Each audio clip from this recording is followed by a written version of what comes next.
সম্ভব না হয় অন্তর থেকে ঘৃণা পোষণ করবে, এটাই ইমানের সর্বনিম্ন স্তর। সম্মানিত তাওহীদের জনতা, আজকে প্যালেস্টাইনে ইসরায়েল এবং আমেরিকার হায়নাদের সন্ত্রাসী নগ্ন হামলায় গোটা দুনিয়া থেকে মুসলমানরা বিক্ষোভে প্রতিবাদে ফেটে পড়েছে। এখনো আমরা যারা ইমানদারেরা হাত দ্বারা প্রতিবাদ সম্ভব হয় নাই, জবান দ্বারা প্রতিবাদ করেছি। জবানের প্রতিবাদ সম্ভব না হলে অন্তর থেকে ঘৃণা পোষণ করতে হবে। 3 স্তরের একটা স্তরে যারা নাই গোটা দুনিয়ার মুসলমানদের ভিতরে তারা বেঈমান হয়ে গেছে, ঠিক কিনা বলে? عن عوف بن شرحبيل رضي الله تعالى عنه أنه سمع رسول الله صلى الله عليه وسلم يقول: من مشى مع ظالم ليغطيه وهو يعلم انه الظالم فقد خرج من الاسلام। عوف بن شرحبيل رضي الله تعالى عنه বলেন, রাসূলুল্লাহ সাল্লাল্লাহু আলাইহি সাল্লামকে বলতে শুনেছি, নবীজি বলেছেন, জালেমকে জালেম জেনেও যারা তার পক্ষে সমর্থন করে প্রকাশ্যে কিংবা গোপনে তারা ইসলাম থেকে খারিজ হয়ে গেছে। এখনো পর্যন্ত বিশ্বের মুসলমান মোড়লেরা যারা ইসরায়েলের বিরুদ্ধে আগ্রাসনের প্রতিবাদ করতে পারে নাই, ইমানদাররা যারা এখনো যারা ইসরায়েলের বিরুদ্ধে বলিষ্ঠ ভূমিকা রাখতে পারে নাই, ইসলামে থাকার তাদের কোনো অধিকার নাই, ঠিক কিনা বলে? সম্মানিত ভাইরা আমার, এই ইহুদি সম্প্রদায়দের ব্যাপারে আল্লাহ পাক রব্বুল আলামিন কোরআনে বলেছেন, ফারসালনা আলাইহিম তুফানা فالجراد والقمل والضفادع والدم آيات مفصلات فاستكبروا وكانوا قوما مجرمين। সূরা আরাফ 133 নম্বর আয়াত। ইহুদির বাচ্চাদেরকে ইতিহাস স্মরণ করিয়ে দিতে চাই। আল্লাহ পাক বারবার তাদের নাফরমানির কারণে ছোটখাটো শাস্তি দিয়েছে, বারবার তারা নাফরমানি করেছে।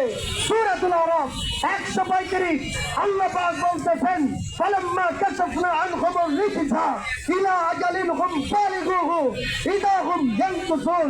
প্লেগের শাস্তি থেকে নিস্তার দিয়েছি, আযাব থেকে বারবার নিস্তার দিয়েছি, তারা চূড়ান্ত পক্ষে পৃষ্ঠতা দেখিয়েছে।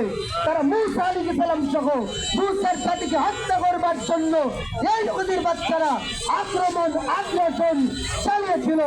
আল্লাহ পাক সূরাতুল আরাফ 133 নম্বর আয়াতে বলেন, ফান্তাকামনা মিনহুম ফাগরাকনাহুম ফিল জাম্মি। আমি তাদের উপরে প্রতিশোধ গ্রহণ করলাম, ফেরাউন সহ তার দলবল সহ পানিতে ডুবাই মেরেছি, ঠিক কিনা বলে? ইহুদির বাচ্চাদেরকে ওই ইতিহাস স্মরণ করিয়ে শেষ করতে চাই রাসূলের হাদিস দিয়ে। عن أبي هريرة رضي الله تعالى عنه أنه قال قال رسول الله صلى الله عليه وسلم لا تقوم الساعة حتى يقاتل المسلمون اليهود। ততক্ষণ পর্যন্ত কিয়ামত হবে না যতক্ষণ মুসলমানরা ইহুদিদের সঙ্গে সশস্ত্র যুদ্ধ করবে। ইহুদির বাচ্চাদেরকে স্মরণ করায় দিতে চাই। আল্লাহ রাসূল বলেন, অবস্থা এমন হবে, ওই ইয়াহতাবিউল ইয়াকুসিয়া মিন ওয়ারাইল হাজারি ওয়াস শাজার। ইহুদিরা মুসলমানদের কাছে পরাজয় বরণ করবে, পরাজয় হবে, পাহাড়ের পিছনে পালাবে, কাছে বনে জঙ্গলে পালাবে। রাসূলুল্লাহ সাল্লাল্লাহু আলাইহি সাল্লাম বলেন, ফায়াকুলুল হাজারি ওয়াস শাজার, গাছ এবং পাথর ইমানদারদেরকে ডেকে ডেকে সেদিন কথা বলবে, ইয়া মুসলিম হাদাল ইয়াহুদিয়্যা খালফা তাআলাউ ইয়াকতুলহু। আল্লাহ রাসূল বলেন, ইহুদিদের বিরুদ্ধে পাথর আর বৃক্ষের জবান আল্লাহ পাক খুলে দেবেন। সেখানে বলাবে, পাথর ডেকে বলবে, ও মুসলমান, আমার পিছনে ইহুদি, তাকে হত্যা করো। বলেন আল্লাহু আকবার। তাকে বলবে, ও মুসলমান, আমার পিছনে আল্লাহু আকবার বলবে, সেখানে ইহুদি বাচ্চারা বলাবে, তাদেরকে হত্যা করা হবে, ঠিক কিনা বলুন?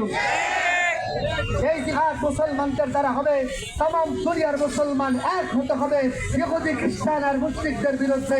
আল্লাহ তৌফিক দান করুন, বলেন আমিন। আলহামদুলিল্লাহ। আসসালামু আলাইকুম ওয়া রাহমাতুল্লাহ।